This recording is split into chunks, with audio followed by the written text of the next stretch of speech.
nous profitons de cette occasion pour remercier tous les Sénégalais qui ont porté leur choix sur nous. Sénégalais yooyu nag ñoo ñu yónni te yàkkamti ñu donc waruñu def rek waruñu nekk benn yoon di layam-layami donc dañoo war a dem directement dans le vif du sujet. Donc en réalité, la suppression de ces institutions budgétivores a toujours été une doléance pour les Sénégalais, mais aussi une promesse électorale pour notre formation politique. Ainsi, il faut que les politiciens que nous sommes, ou bien les politiques que nous sommes, s'inscrivent dans la logique de la rationalisation des dépenses de l'État et nous devons également nous départir du clientélisme politique. Les fonds de l'État ne sont pas là pour nourrir les politiciens, mais plutôt pour améliorer les conditions de vie des Sénégalais, notamment ceux qui vivent dans le monde rural, qui manquent de tout. J'ose espérer qu'une bonne partie de ces 15 milliards émanant de ces deux institutions budgétivores seront réorientés dans les secteurs clés suivants. Réduction de la pauvreté et création d'emplois. Adduction en eau potable et électrification rurale.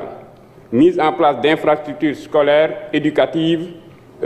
sanitaires et sportives. Mais également dans le secteur primaire pour booster l'agriculture et l'élevage à travers des aménagements agro-silvo-pastoraux, mais aussi dans le secteur de la pêche.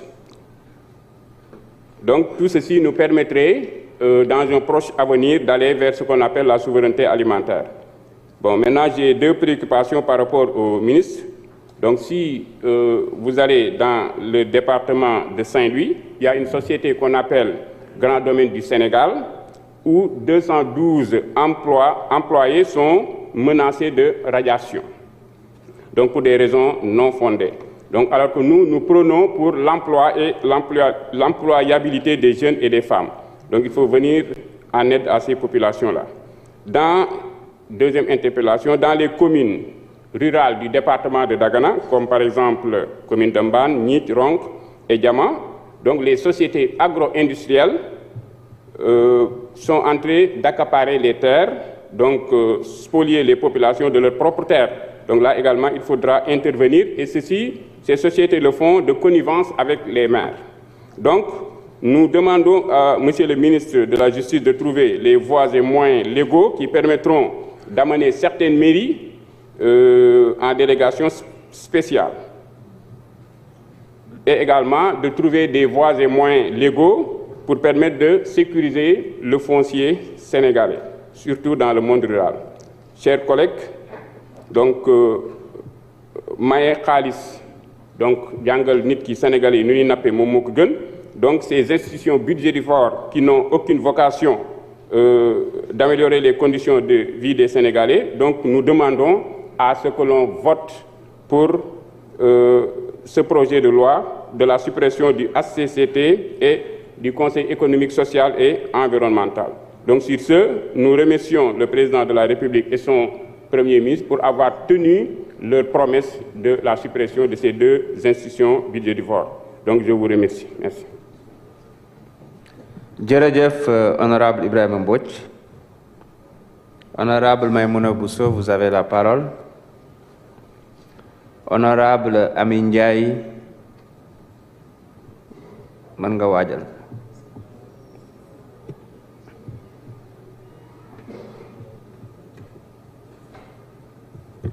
Salam alaikum. Président, merci. Monsieur le ministre de la Justice, merci de présenter ce projet bi nga xam ni ak mbégte lañ koy voté ndaxte dafa bokk ci bëgg-bëggu askan wi. am nañu fi waxu référendum foog naa référendum mooy laaj sénégalais yi seen bëgg-bëgg wala seen xalaat ci atum 2024 bi ñaari yoon def nañu lu mel noonu. ci présidentielle yi laaj nañ sénégalais yi lan la ñu bëgg yox ñu majorité 54% tontuñu tontuwaale itam li ñuy voté tey parce que dafa bokkoon ci suñu programme barki démb donc ci législative yi laajaat nañ leen itam ndax ànd nañ ci suñu programme muy suppression lii itam lu ëpp tamit 54% ñu tontuwaat donc foog naa ni ñun ñii fi toog mat nañu pour supprimer lii nga xam ni moom mooy institution yi nga xam ni sénégalais yi seen bëgg-bëgg mooy ñu jëlee ko fi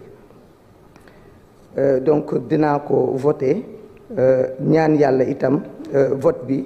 mu nekk loo xam ni dafay tax ba li ci nga xamante ne moom la ci bébét président de la république mooy yëkkati fonds yooyu wàññi ko mu jëm ci askan wi ci anam yi nga xamante ne mooy anam yi nga xam ne moom moo gën. Monsieur le ministre de la justice mënoo ñëw fii te laajuma la li nga xam ni moom la président waxoon jamono yële muy commission pour indemnisation des victimes ay kàddu yu mu yëkkati woon la ñu bëggoon xam fan ngeen ci toll ci loolu parce que victimes yi nga xamante ne ñoom ñoo fi jot a daanu ci at yi seeni waajur ak seeni famille bëgg nañu xam indemnisation fan lañ toll. waaye itam monsieur le ministre de la justice boo fi ñëwee itam dañuy profité ci waxtaan ak yow parce que accès à la justice dafa nekk lu metti torop ci citoyen sénégalais bi te tamit dafa cher parce que tey justice day tegu sa kaw te boo amul moyen jël avocat amaana doo mën a taxawal sa bopp nu mu waree loolu itam bëgg nañu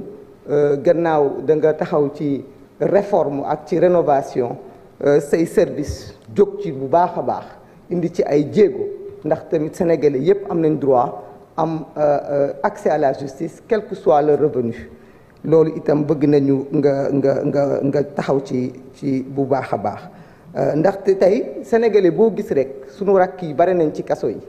te kuñ ci jàpp dañ naan la force reste à la loi ak nul n'est censé ignorer la loi mais may laaj la loi fan lañ koy jàngee parce que kenn du ko jàngale école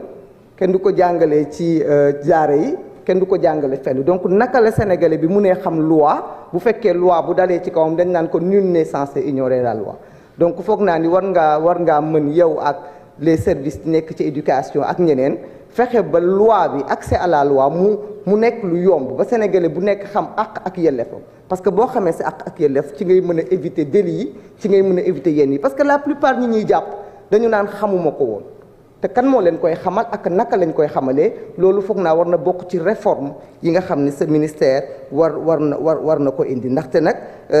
bare na lool suñu ay rakk yoo xam ni ñu ngi ci kaso bi te jàpp naa ni seen place nekkul foofu te bu ñu xamoon tuuti rek ci seen ay droit ak seen ay devoir xëy na dinañ doon éviter yenn situation yi donc xëy na moo xam ci éducation civique bi la moo xam ci école yi moo xam ci daara yi moo xam ay module yéen a xam naka ngeen koy defee mais war ngeen fexe daal ba nga xam ne bépp sénégalais ci en tout cas li tënk